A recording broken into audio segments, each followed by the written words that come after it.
Ça, c'est ma pile de lecture pour le mois à venir. Je sais que ça n'a pas l'air ouf, mais en vrai, 3 livres en un mois, moi je trouve ça pas mal. Et surtout, je pense que c'est largement suffisant pour que vous deveniez expert en n'importe quoi. En vrai, j'abuse. Pas juste en lisant que vous allez devenir expert en rhétorique, philosophie, biologie, marketing ou n'importe quel domaine que vous devez maîtriser pour réussir votre projet. Mais en vrai, c'est surtout le début. C'est toujours par la lecture que commence l'apprentissage. C'est toujours en prenant un bouquin que vous allez commencer à apprendre un sujet. Et donc, votre objectif, ça va être de maximiser cette étape. Et pour ça, on va se poser une question qui n'est pas vraiment conventionnelle, mais c'est comment lire moins pour apprendre plus. Et pour réussir cet objectif, je vais vous donner 3 principes clés. Premier principe, si vous voulez apprendre plus en lisant moins, lire plus lentement. Parce qu'il va surtout falloir arrêter de croire les escrocs de la lecture rapide. Je sais pas si vous avez déjà regardé les bouquins qu'ils lisent dans les concours de lecture rapide, ça a vraiment rien de très complexe et ça n'a rien à voir avec les livres que vous voulez lire. Parce qu'en vrai, si vous avez comme objectif d'apprendre ou de maîtriser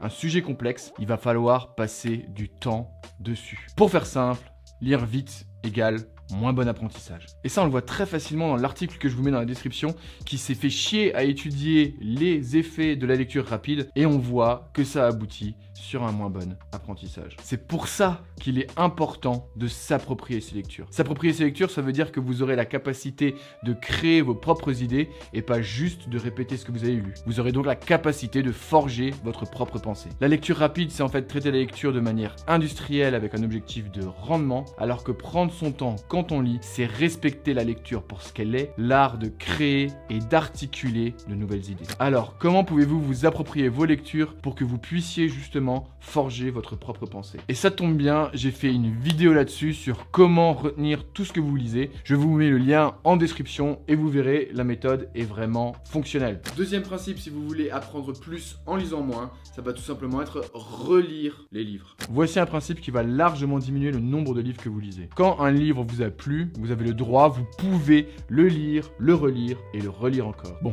bien sûr, l'objectif c'est pas de les relire à la suite, parce que 4 fois le même bouquin dans le même mois, ça risque d'être chiant. Mais les lire et les relire tout au long de notre vie, c'est primordial. Parce qu'on oublie trop souvent un principe de base de l'apprentissage, c'est que répéter, c'est apprendre. C'est se confronter plusieurs fois à la même information pour la faire rentrer dans nos petites têtes. En vrai, quand on y pense, ce qu'on maîtrise le mieux dans la vie, c'est ce qu'on a fait, refait et refait toujours, tous les jours. C'est ça qu'on maîtrise. Et ben en vrai, c'est pareil avec la lecture. Quand vous avez trouvé cette petite pépite, ce livre avec qui vous avez fait une profonde connexion, ou alors tout simplement ce livre qui est vraiment utile pour votre projet, bah ça paraît naturel de le relire pour véritablement approfondir votre connaissance du sujet. Quand on décide de relire des livres, on tombe vite fait sur un problème, c'est qu'on se dit qu'il y a tellement de livres à découvrir et donc on va perdre du temps à relire à chaque fois le même bouquin. Et c'est pas faux, si on relit tout le temps le même bouquin, bah forcément qu'on a moins le temps pour lire d'autres livres. Vous allez donc lire moins de livres. Et donc si vous lisez moins de livres, il va falloir être plus stratégique sur votre manière de choisir les ouvrages. Et c'est pour ça que je vais rapidement vous donner 3 trucs pour éviter les ouvrages pourris, médiocres ou tout simplement banals. Le premier truc, c'est tout simplement de lire les classiques ou les livres qui ont été rédigés par des auteurs reconnus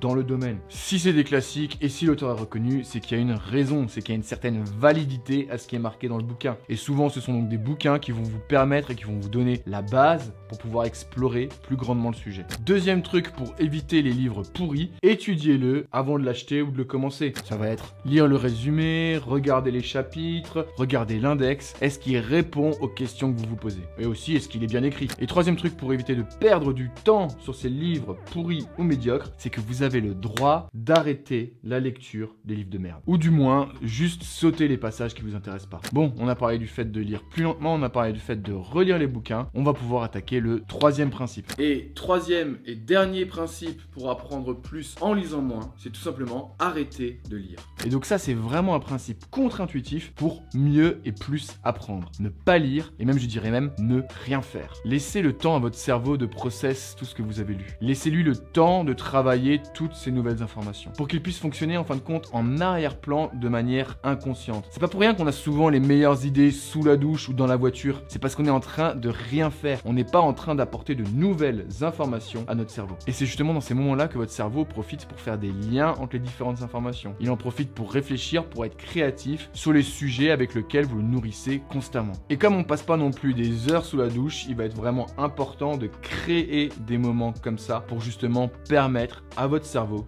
de s'aérer. Et en gros, c'est assez simple. Ça veut dire des moments sans téléphone, sans ordinateur et donc sans lecture non plus. Personnellement, le meilleur moyen que j'ai trouvé pour réaliser ça, c'est tout simplement d'aller marcher. Aller marcher une demi-heure, 1 heure. Il y a un truc avec l'espèce de rythme de la marche qui fait que les idées viennent toutes seules. Alors, même si je pense que tout le monde devrait prendre le temps d'aller marcher, je sais que c'est pas forcément possible parce que ça prend quand même un certain temps et que malheureusement, le temps est une ressource limitée. Mais heureusement, il existe plein d'options et je trouve que l'option la plus rapide, la plus efficace et la plus facile à mettre en place, c'est tout simplement d'instaurer une habitude de méditation. Je pense que la méditation, c'est pas la peine de faire compliqué. On va juste prendre une feuille, un stylo et vous asseoir sur votre canapé. Une fois sur votre canapé, sans ordinateur, sans musique, sans téléphone, sans personne et sans lecture non plus, vous allez juste essayer de vous concentrer sur votre respiration, les yeux fermés. Alors si vous êtes comme moi, ça va être un exercice super difficile. J'arrive pas du tout à me concentrer sur ma respiration et au contraire, j'ai plein d'idées qui arrivent constamment. C'est pour ça qu'il y a une feuille et un stylo. Toutes ces idées qui vont venir, je vais les noter. Et ça va petit à petit vider mon cerveau justement de tous ces petits trucs auxquels il pense constamment pour réussir petit à petit à me concentrer sur ma respiration. Et donc ce petit rituel permet justement d'avoir ce moment de contemplation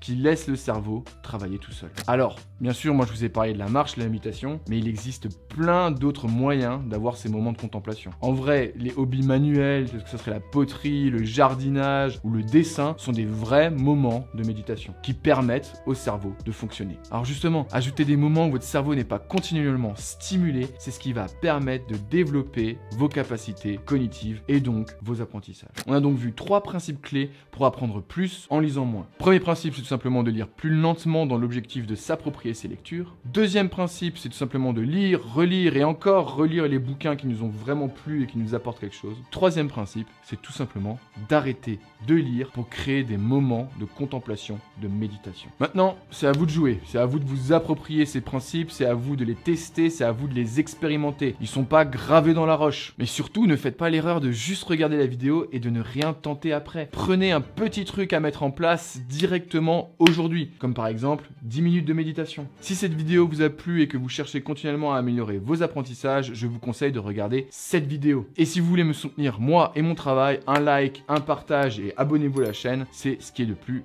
important. Merci.